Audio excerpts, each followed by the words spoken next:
All in favor, say please right hand. Yeah, 4-0. Thank you. Well, first we get started. I wanted to welcome our new board member, Lucas Johnson, was appointed by the mayor. Shibone Collier will actually be joining the Affordable Housing Review Board. And so we now get to benefit from Lucas' talents and experience. And so putting him on the spot right here, I was going to see if you'd like to just introduce yourself and share a little bit about your background. Yeah, sure. My name is Lucas Johnson. I've been a real estate broker for 18 years here in Wichita. I work at Keller Williams, and that's primarily what I've done for the last 18 years. So I also invest and help people do that as well. Excellent. Thank you so much. And so each month we try to come to you and share a little bit. One of the primary ways that land banks around the nation tend to acquire property is through their local tax sales. So far, that has not been an acquisition method we've been able to access, but we still do monitor the tax sale proceedings and filings to understand what sort of property we're looking at in Wichita that may be coming up for the next tax sale. And so the current tax sale filing began with 436 properties countywide. And as of the most recent report, there are 122 properties unredeemed in Wichita. And of those, 13 are in the focus area that the board has identified for us to really hone in on. Just as a reminder, that focus area is between 9th Street and 17th Street and Grove and Hillside. And so we have seen that number drop, I believe, from 21 when we started monitoring down to 13. Those are things that the staff, we've reached out once to property owners to determine if they would have any interest in donating those properties to the land bank. Here, as we look toward an anticipated sale later in the summer or early fall, we may want to go ahead and do some outreach again just to see if anyone still would like to consider the land bank as an option to dispose of the properties rather than having them go through tax sale. Do you all have any questions on that? Okay. So one of the things that we had hoped for with the land bank that was exciting to see come through is we hoped that we could be a conduit. Then when people have a property that they want to dispose of, that they could reach out to us. And so a few weeks ago, we did get a phone call about 1815 South Greenwood. And so this is just a first presentation. We've done some initial vetting on the property, but we're not asking for a vote on acquisition yet. We just wanted to share with you a little bit about the property and what we found on it so far. So this property is near the intersection of Harry and South Hydraulic. As of the 2023 appraisal, that value was $2,120. The current owners of the property had purchased it on tax sales several years ago, believing they were purchasing the adjacent property. And so since that time, they've held this property, they've paid the taxes, but they would like to go ahead and dispose of it. And so they had reached out to us to inquire about that as an option. What we've discovered in our research is that that lot is very long and narrow. It may require special permitting depending on what types of development were proposed. Currently, there's a garage structure on the property. It's fairly poor condition. And some other things that some staff had conversations about what options might be possible with this property. Identified it's actually 25 feet wide, so it's very narrow. The side setback is 5 feet, so the maximum width of any development would be about 15 feet. This does meet minimum square footage for single-family home development. And so one possible option would be something like a shotgun-style house, as long as it's 15 feet wide or less. Another option identified was the potential of land unit development, which is kind of a custom zoning option that can help with things that are outside of standard zoning. And so there would be some cost associated with developing and preparing that kind of plan. But this would be potentially a developable lot in fitting with the land bank's goals. So Roger had done the research on the property and I wanted to see if he had any additional information to share. And I see Jerry joined us here, so they both were involved in the staff conversations. In speaking with the owners, they thought about a mobile home, tiny houses.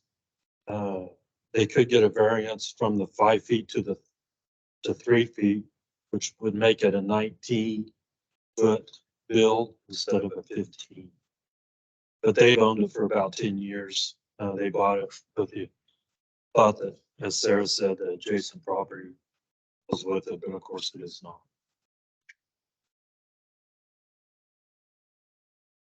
And so I think today what we would really be looking for from the board would be, would you have interest in staff continuing research and conversations? One question that one board member had reached out via email is, have we reached out to the adjacent owners? And I believe from what Roger's research that that's a little bit of a thorny situation that we would have to navigate carefully. I believe the adjacent, at least to one side, is a rental. And potentially the tenants are under the understanding that the entire property is part of their rental and have been doing the mowing and maintenance. So we would navigate carefully if we proceeded. We don't know if the adjacent landowners would have interest in attaining ownership or not. Is there on a single family zoning for a minimum square foot? Yes. What is that? I believe it was 2,500. It's the minimum. This one is actually 3,598. And there's an alley behind it as well, if you can see by drawings there.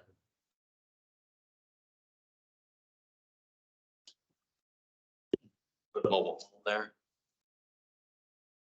Probably a zoning issue. Trailer. Probably a trailer over there.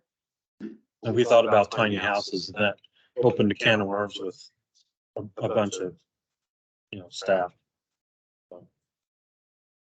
The tiny homes would be nice. Or a shotgun house, shotgun house, long and narrow with a 2-story. And even the current owners thought about that as well. They looked into what. What are the houses like on each side of that? Probably average condition. The lot is very overgrown. So. But very narrow as well. Mhm.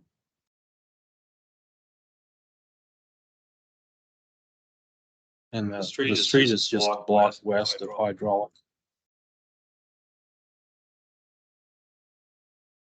No, in this kind of situation, what are you looking at on this? I mean, what have you done in the past? They're talking to maybe do a trailer. Would you regular house? I wouldn't think so. So we all say no. So is this when we have opportunities to get control on something that's need to pursue? If so, what would it be? Just to clean it up, tear it down, and sell it to the neighbor next door, make sure he has to take care of that lot, so he's up the neighborhood a little bit. Because if we do nothing, then it's just bad luck. Was there? I guess what's our In game. What's our, so we have to step through all this. What's our philosophy? That's, do we want to get control of it, clean it up, tear it down, and then try to get it? You're just gonna get the tail and garage, the trees, clear it all. It's gonna cost more than. So. Fortunately, those people don't think too. That's why. So. And with the way that we're structured, there is some opportunity, community development block grant funds. And I actually realized I forgot to forward to the picture slide. So this is what we're looking at. But with community development block grant funds, there is that opportunity to do lot preparation for future development opportunities. I will also say Sally is not here today. She had a conflicting meeting, so she would be able to speak more expertly to that. And so some of the philosophy really is driven by board members, but some of what we have the capability to do is to go ahead and invest some funds into those cleanup operations to get that property back into productive use. How much we want to take on, some of that really is the board's guidance. Jerry's got a Yeah, comment in the back. if I may, the zoning code does not allow manufactured homes or trailers, with the exception of in certain parts, like certain subdivisions. Yeah, or, this isn't, I guess that we decided there's a certain area we want to focus in on. Didn't we say there'd be one or two different communities we wanted to focus on? Is that correct? Yes. This fall, community of one. No. We, I guess, look at the status, I'm like, what's a good strategy to keep? When something like this comes up, it's an opportunity, or they want to give it away, or they want us to pay 2,000 for it, or what's their? I believe it was a dummy. That was my understanding. They give it away. As a board, do we want to say, you were saying, no, don't do it. I just take care of it. I think it's just gonna end up costing us. Turn around and dump it again, but I don't know. If we were to, clean it up, would one of the adjacent owners want to buy from us? And at least it's a step better than that. If it's all cleared up and if it just stayed all cleared up, I know that are we better off to take advantage of those situations to make? I mean, you have to make the neighborhood better one lot at a time. And those would be the questions that we could ask in further research if directed to do so. We would double back around to the current owners, say that there is potential interest, and then begin researching with the adjacent landowners and trying to identify, really in keeping with the board policies, whether there is a potential end use and what that end use would be before we would approve going ahead and acquiring and putting the money in that would be necessary. Because that, I guess if I just talk to the board, guys, what does everyone think on that? Do we want to make some guidelines and say, if it's outside our boundaries, if we can give it to us and we can find some funds and take no funds out of our stuff, and we can make the neighborhood better, should we act or not act? That'd be a kind of, I don't know, if it comes up. We clean it up, at least it's maybe better than what it was when we took it. Maybe they may buy 5,000, 3,000.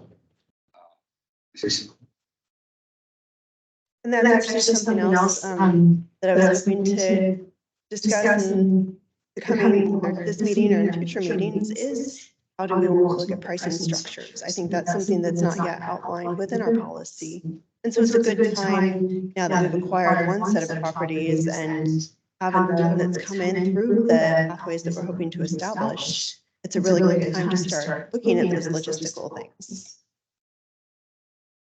I think I agree with Marvin. If first we want to know whether or not either of the adjacent owners would be interested in that property, and if so, entertain that. But I think the goal here is to make neighborhoods safer, and to improve them. I don't know how leaving this, I don't know what it costs to rip it down or to maintain it or whatever.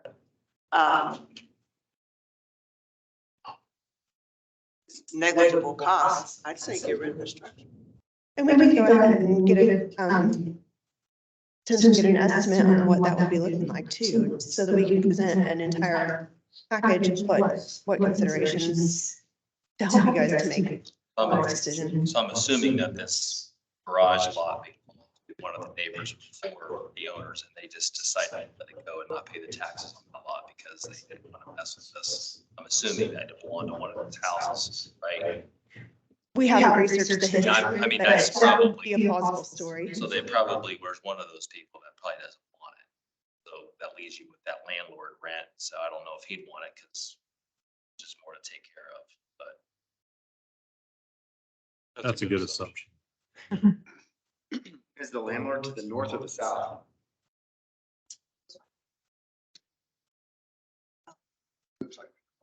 Yeah, I believe it's north. So what about the person to the south? Is that a rental or is that individually owned property? Don't know that yet. We haven't researched that far. Because yeah, from a landlord perspective, why would you want that? Mhm. Nobody wants to take care of it. It's just adds more cost here monthly, but maybe if that's somebody that personally owns that south property, then we're giving them options down the road.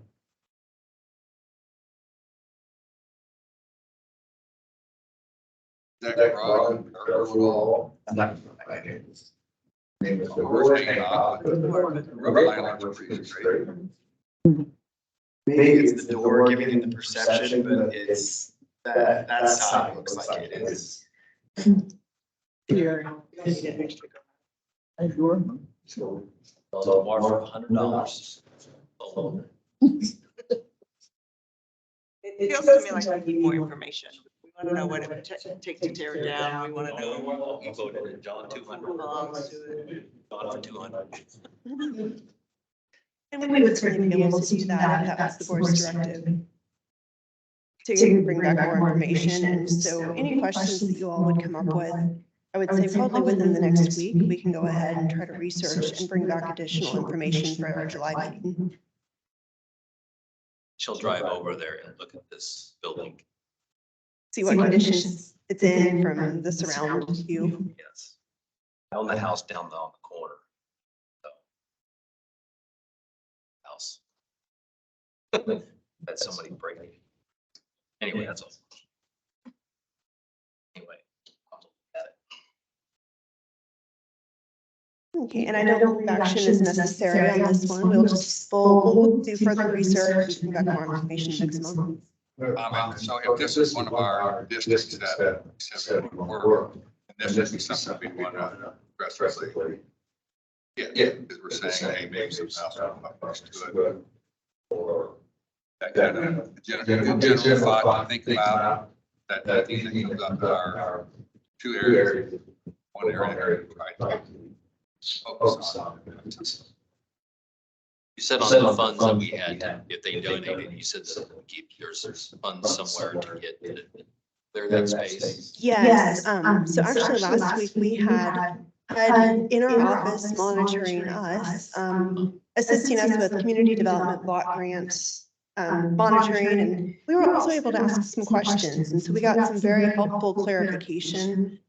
Because land banking is not actually a CDBG eligible activity, but property acquisition is, and clearing lots is. And I believe it's lot maintenance and then lot preparation for future development, all are. And so we had some very, very helpful feedback on the types of things that we can use funding for within this project, and also how to account for those funds in ways that are in alignment with our funding source. Well, if we could get the funds to clear it and then they're gonna donate it, obviously it may be more viable to clear it and sell it. They can. Or worst case, give it to the homeowner to the other. It's all cleaned up on one lot and it's left up in a better place.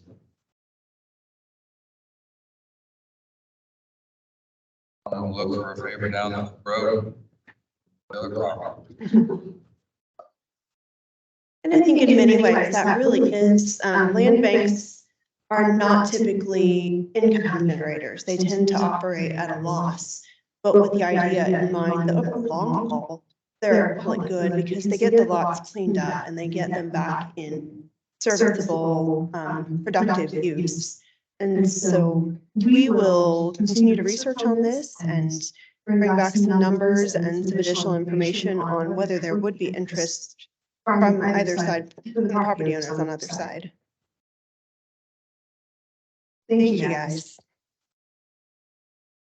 Okay, and so when we last met, we discussed the need to go ahead and begin with community engagement. And so we, prior to acquiring our parcels in 9th and Ash, tried to go ahead and at least reach out to some community influencers within those areas, neighborhood association residents. And then immediately following the acquisition of these two parcels, I attended the neighborhood meetings for the A Price Water and Rock neighborhoods, and those meet together. Our goal with that is to really keep them updated on what's going on so that that word is coming directly from us and so that we build those trusting relationships. Our goal is also to listen to the community and to hear what the community prioritizes, what would be desirable, what would not be desirable.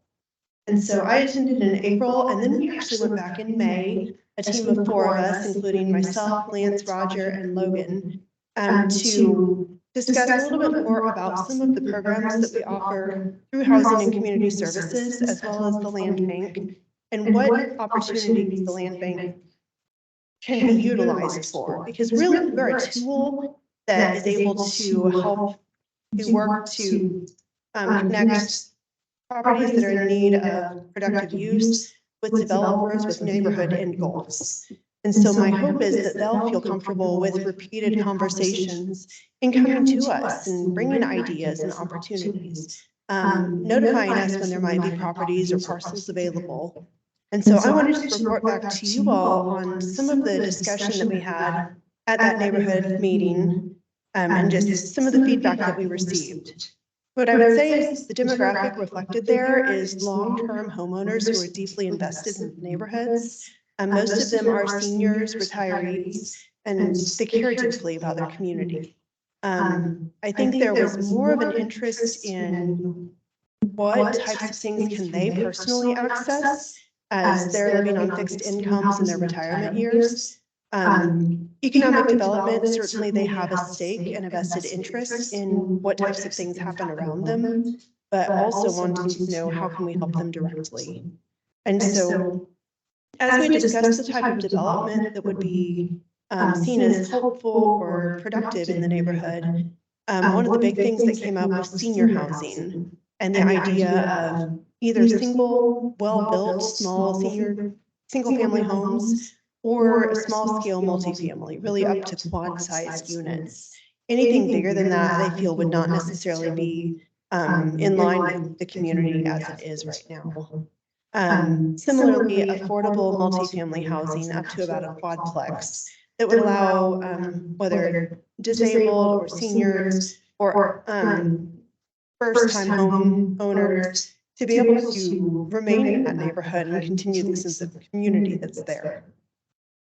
We also asked about other types of development or community needs, because what we can do is not limited to housing, even though really the key goal locating it in the housing department is the eventual development of housing units. And so these were some of the needs that were identified were actually outside of what the land bank would do. One was looking at assistance with repairs and remodels of existing homes. We do have a program that is administered within the same section as the land bank to assist with that. And some of those things that come up were things like paint, siding, windows, tree work, or other projects that really protect the structure of the existing homes and keep them from deteriorating and declining. And so we were able to share about our home repair program that is able to assist homeowners with up to $5,000 in some of those types of repairs, or repairs to these systems such as furnaces and ACs, plumbing, water service lines, sewers, or electrical plumbing and other things that can really make or break a household and also can be the difference between maintaining or decline within that unit. They also mentioned they would like to see greater code enforcement, which is not really our operation, but we can look for opportunities to cross over with other city departments to discuss the concerns of dumping of non-operational vehicles, weeds and trash that also I'm sorry, that also contribute to that sense of community productivity or decline. We asked about what types of development would be acceptable or unacceptable. And really, again, within single family or within housing, single family homes or small scale multi would be seen as acceptable. And we asked, how can the land bank in your neighborhoods be good partners with each other to achieve this work? And they really, again, honed in on partnering with other departments in the city to make sure that we're taking a holistic approach. Look at what services exist and be able to package those so that they're accessible rather than having to go one place to another. And then they also discussed some facilitation for development of needed businesses such as grocery stores. A service station came up, and so that's probably outside of what our funding source can really allow us to tackle. But at the same time, when those things are shared with us, we can also keep them in mind and we can look for opportunities. And so we have to stay within our lane and what we're able to do, but we can help carry those dreams and those ideas too. So at the moment, we don't have any other neighborhood meetings or community engagement on our immediate radar. Staff have had quite a few projects going on, and so really that's probably something that we need to go ahead and look forward to, but we have not had the capacity since that last meeting. Any questions? I think I counted about 12.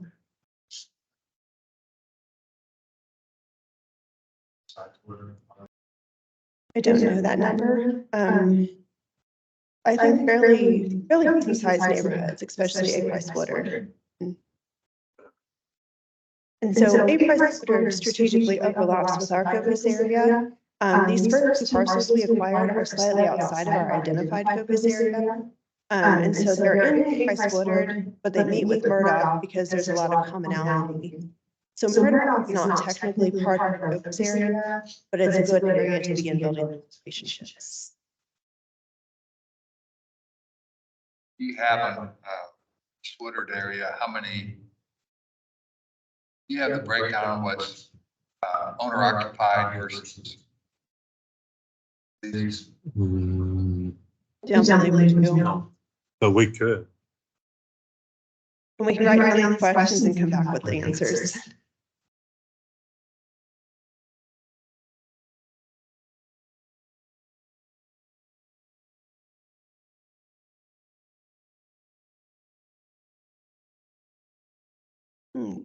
Any other questions?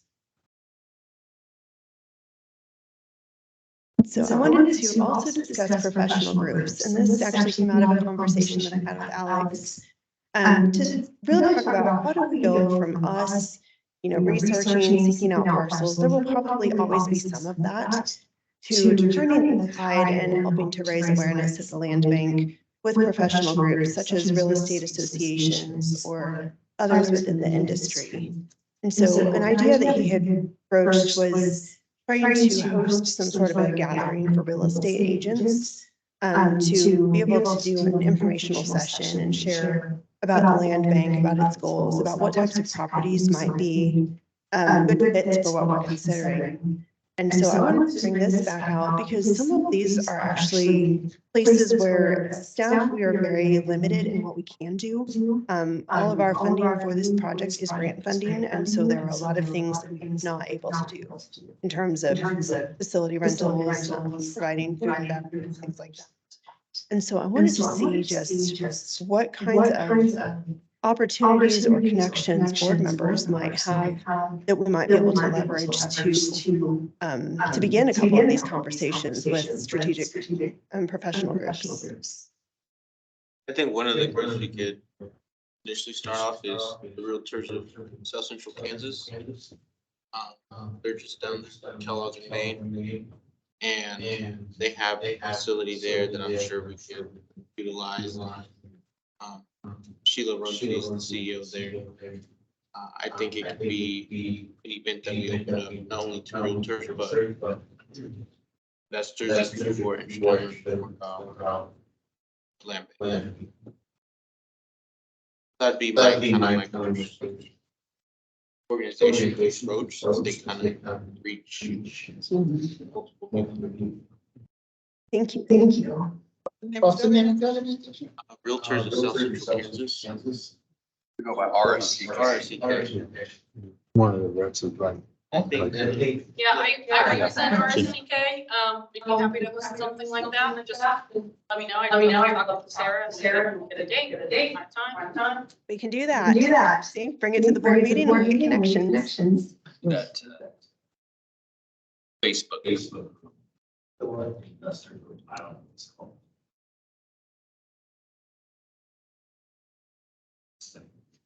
You belong to it. The ICT investors, ICT investors. Yes. That's, I think, what's his name's running? What's that guy's name? I gotta get on Facebook.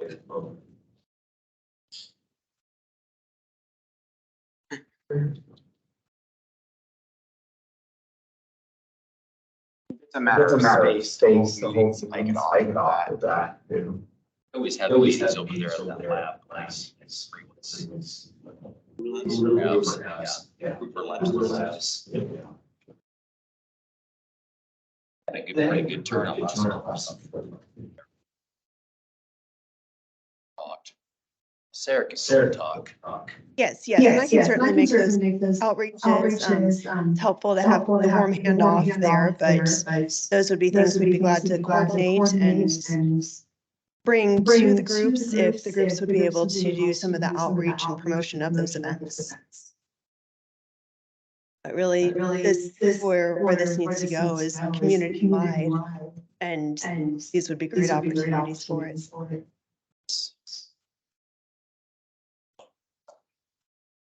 I'll email that to you, that person we need to get a hold of. Thank you.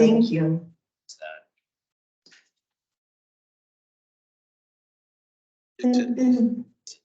Lavender. Yeah. And any other next steps in terms of community engagement that you all would like to recommend to us?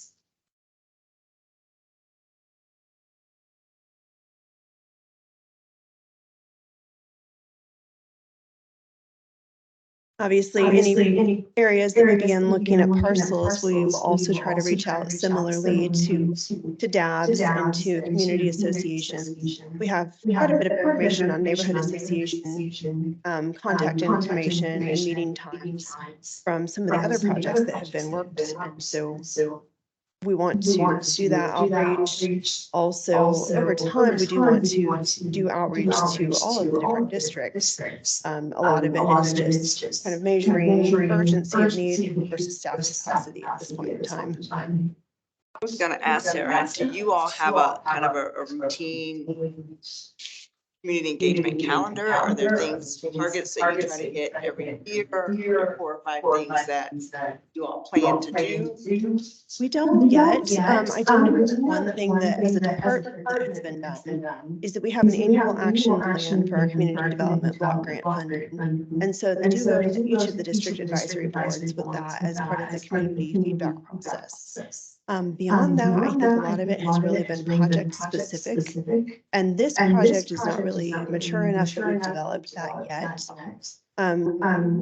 Also, within the same kind of grouping of projects, we have the Affordable Housing Fund, and that one is maturing quickly. So we will probably have a lot of community engagement with that in the, my guess would be in the fall. But no, we don't have that specifically yet. One thing that the district advisory board in District 1 had recommended to us is that they would like to see for fairly standard land bank actions, such as acquisition of a single family home infill lot, an administrative report whenever we would acquire property that could be presented to DAB. And if we have anything that is out of the ordinary, that we would go and present in person. And so they were very helpful in giving us some parameters on what they'd like to see when we did the DAB board, I think in April.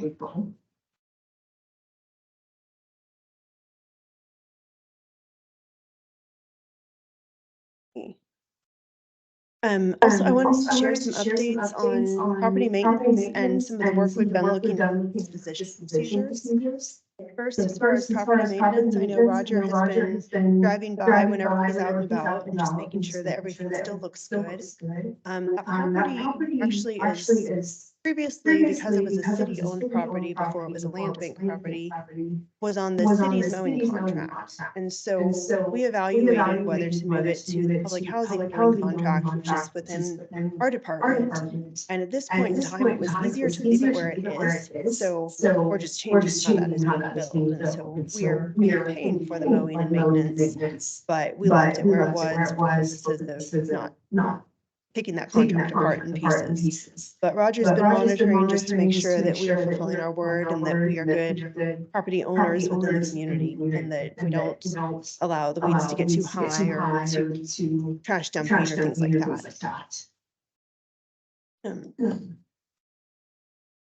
Anything else with property maintenance? Okay.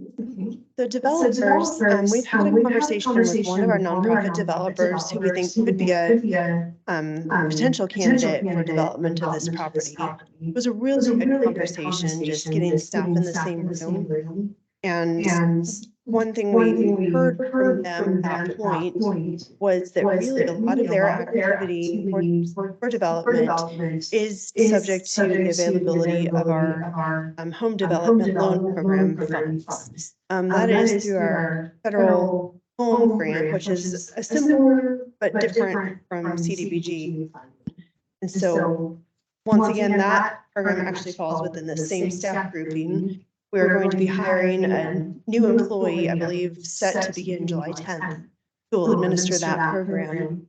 But that's going to be a big program that developers continue to look to tap into, because a lot of the development that takes place in the communities that we're working in does require some gap subsidy, developer subsidies to be able to effectively build, especially single-family home units.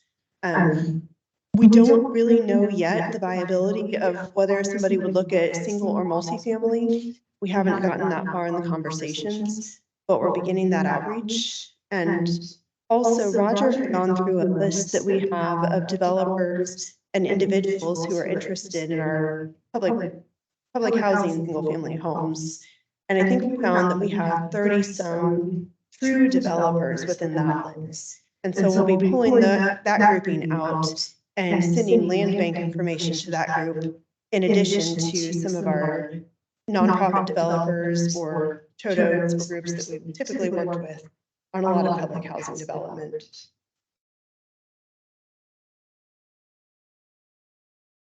And so similarly with disposition of one of the things at that point, our HDLP housing development loan program was now open. And so the developer that we had spoken with indicated they would not be ready to do a proposal until that opened. That has opened since, and I believe that was last Friday. And so we had started to do some work to develop a development application. And so there is a copy in, I think, at the bottom of each of your stacks of paper of an early, and so I should have put a draft watermark on here. This is by no means official. Of what a development application could look like based on the administrative policy that the board set out in its incorporation. And so really this is taking directly things that were in those policies and putting them into application form. It has a lot of opportunity for additional components. If we feel like that's important, we'll probably take a pass also looking at our home development loan program application and other components. But I wanted to go ahead and present, and I'm not going to ask for feedback or workshopping today because this is the first time you're seeing it. But to go ahead and get a potential draft in your hands so that we can begin to look at what types of considerations do we want in a development application.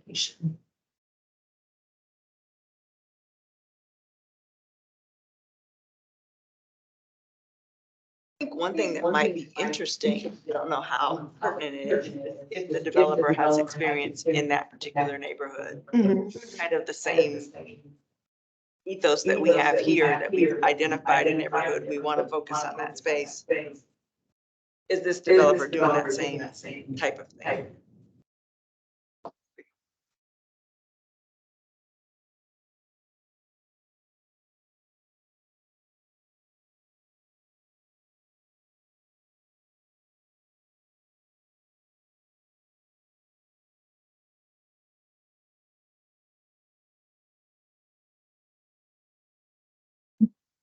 And again, a lot of this came directly from those policies, but we'll go ahead and let you take it home, work through it, and share ideas. Maybe we can have a good working draft at our next meeting here in July. You had mentioned about distance with financing. Can you just put out there with that? I mean, is there a lot of money out there or is it very minimal? I'm not familiar with any government assistance in financing. Sure. Lance, would you be willing to share a little bit? Yes, without knowing the exact budget number, I will share that we have under the home program, the HUD home program, we have a housing development loan program, which is available to profit and nonprofit developers as well as community housing developers, where we basically, to make a long story short, is we offset the cost of building a new property with what they can sell it for in the neighborhood they're building it. So, for instance, right now, these are typically slab on grade or unfinished basement, 3-bedroom, 2-bath homes. It costs roughly about $200,000 to build one of those homes. And the sale value in the given neighborhoods that they're building in is right around $110,000. So this program provides them the $90,000 offset, and in which to operate, claim a small development fee, and be able to do the project. These houses are sold to low-income home certified home buyers with housing education and sometimes some IDA money, things of that nature. We also couple that up with another portion of the home program is we have a down payment assistance program where we can do up to 20% of the cost as a forgivable loan. Goes on as a second mortgage to their property. Basically, it remains on the property until they sell it. A portion of it is forgiven after a redemption period of about 10 years, most of the time. Is that in certain areas? What determines where that can be used? It's basically in our target area, which is part of what we use to determine our focus area is where these funds are available. Those funds currently available today? As of last Friday, yes. We get a yearly allotment from HUD, and we did some revamping of the application procedures for it and the application itself, and I believe we published on Friday. So it's open. You get what's your allotment every year? It just depends. You have to identify properties and submit. And as part of that, you submit a development budget and marketing plan and things of that nature. And you can submit as many times as you want, really. I'd pull that budget for you as well. Yeah. I'm just curious, how much did you get last year? I want to say it's usually between 1.5 and 2.5 million. Does that sound about right? I remember. I think it is. It's, yeah, I think we did about 15 bills last year. So yeah, about 1.5, 2.5 million in there. That on the,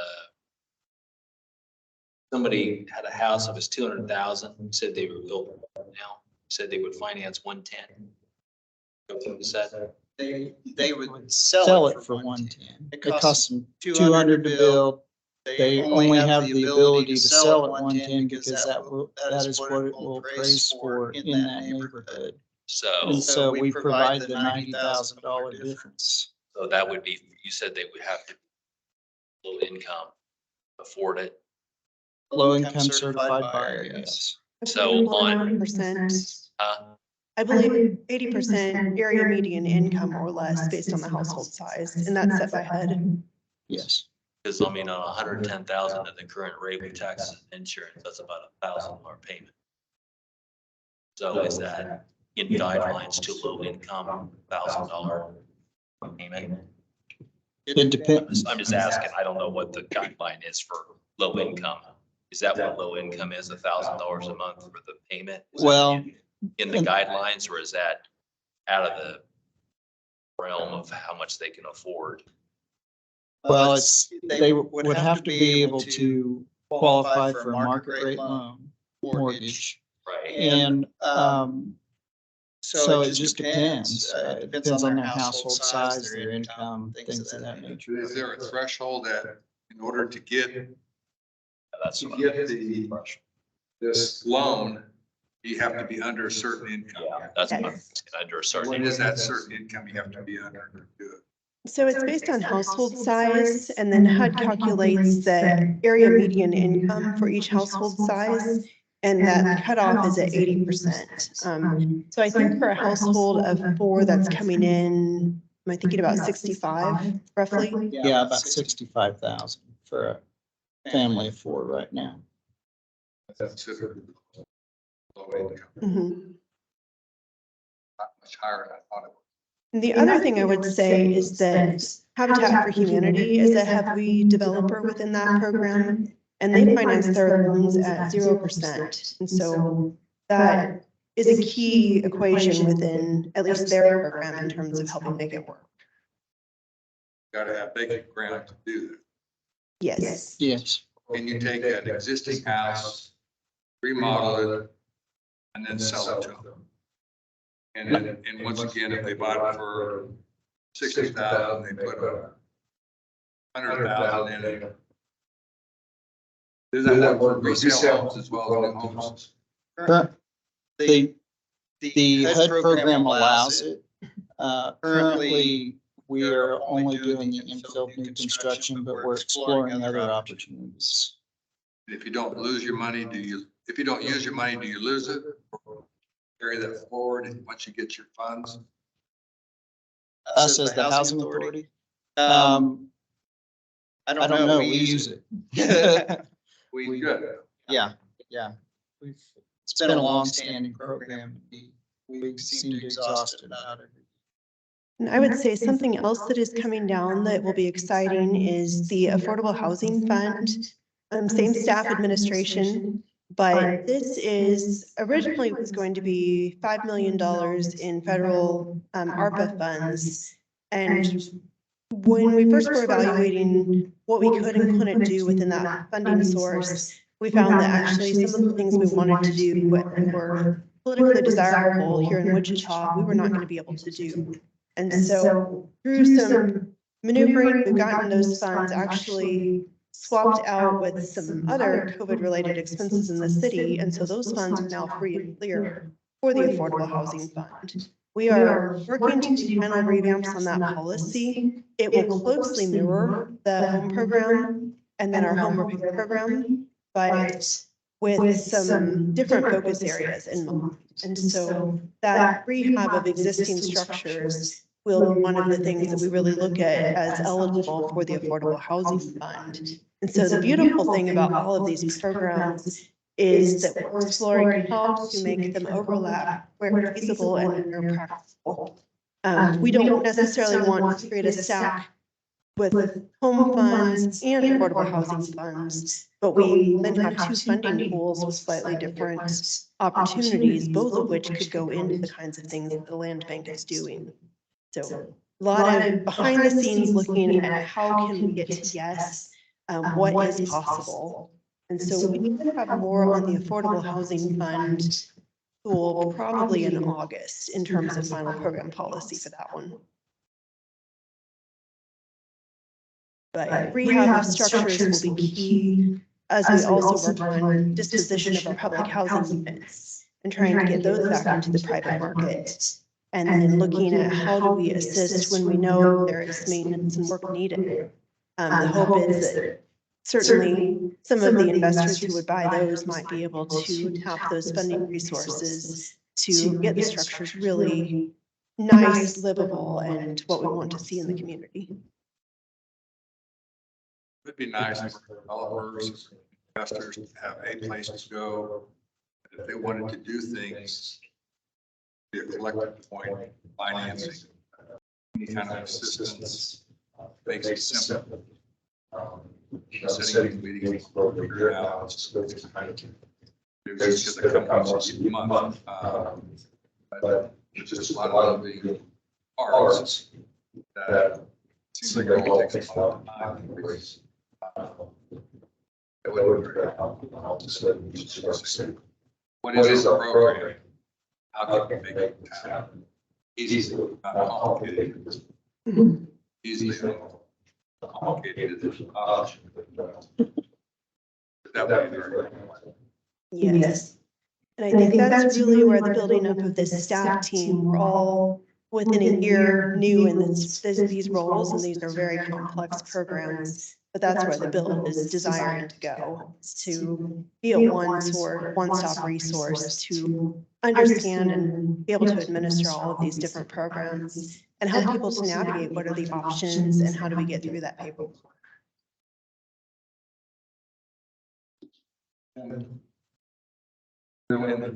Months ago, we were talking about working together, the city, county, and some stuff. As that stuff continued to work, and we getting things to be where disposition of the properties. Did they have some conflicts between the city and the county and where we at? We have not made any additional progress on that. What we found is that the county understanding of the statutes and ordinances regarding tax sale is different than how we were reading them. And so really for the land bank to participate in tax sale, we have to be prepared to go in with cash in hand and to bid on the properties. There's no setting a bid at the delinquent amounts owed. And if it doesn't reach that amount, then the land bank gets it. The cash would go back and forth. It would be subject to anything that was paid out being part of the allocation process for the cost of the sale. And so right at this moment, that's not really the territory we've explored further.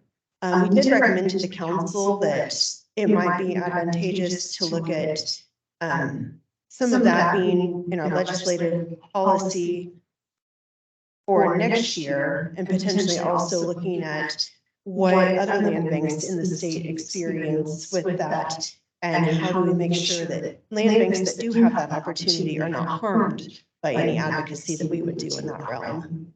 So I'm kind of glancing at Jeff to see if he has anything else on that. No, we have to be waiting towards the end of the year to kind of get ready for the new legislative session. To look at that, and like I said, to do a lot of canvassing of other land banks to find out what their experiences are. You know, Pittsburgh does it one way, Wichita County does it a little different, but similar. Some of the things we might do, we just don't know what they're engaging in right now.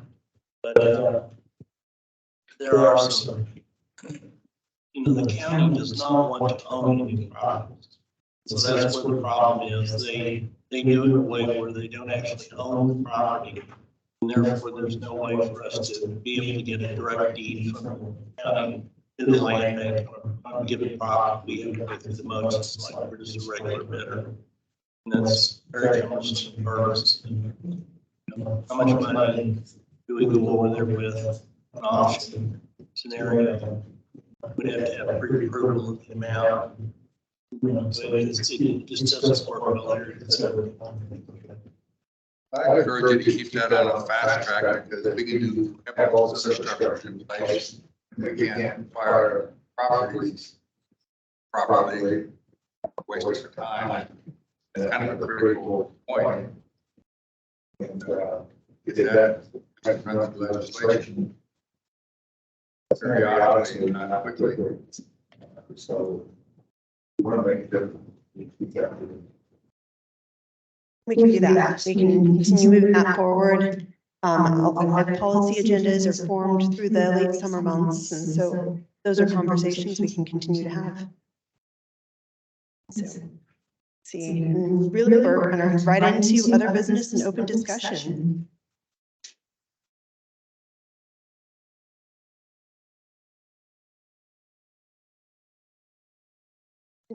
I had shared that we have CDBG monitoring by HUD last week. Overall, I think it was a good experience. We got some best practices advice, and so, and especially with what we're trying to do here, we were able to ask some very valuable questions. And so it kept us hopping. It's really had staff busy, but good information. And then I also did want to share that, again, as of our next board meeting, we will probably have one more staff member joining us, and that will be our home program specialist. She will be another real property section specialist along with Lance and Roger. But whereas they are focused on the land bank and the affordable housing fund, she'll be the specialist in these home programs and able to answer a lot of the questions once she gets oriented with the program and, you know, deep into the details and the administration of it. So we're excited for that. And then one other thing that I had is that I had a conversation with Gary a couple weeks ago, and he had reviewed our administrative policy guide and actually had a number of questions just as we get to the operational phase of this project instead of the startup phase, that he wanted to go back and potentially review, ask questions, understand why different things are the way they are. And so I wanted to open that invite up and say, if any of you all want to go through that guide, I think I had sent it out and I would be glad to do so again. But to see now that we're into the project, have properties that we've acquired, what types of things might need some review, and we can do that in upcoming meetings too.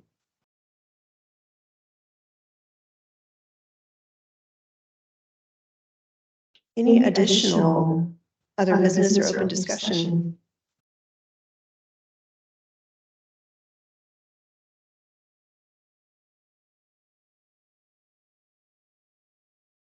Close to our 2:30. Is there any additional discussions and not?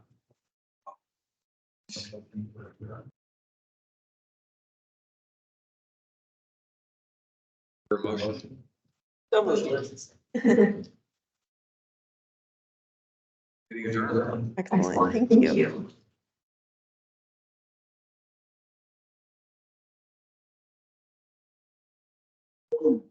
Your phone, your laptop. Speaking, we couldn't hear anything about it, just reverberates, yeah. So this would be up, shut off this? Yes.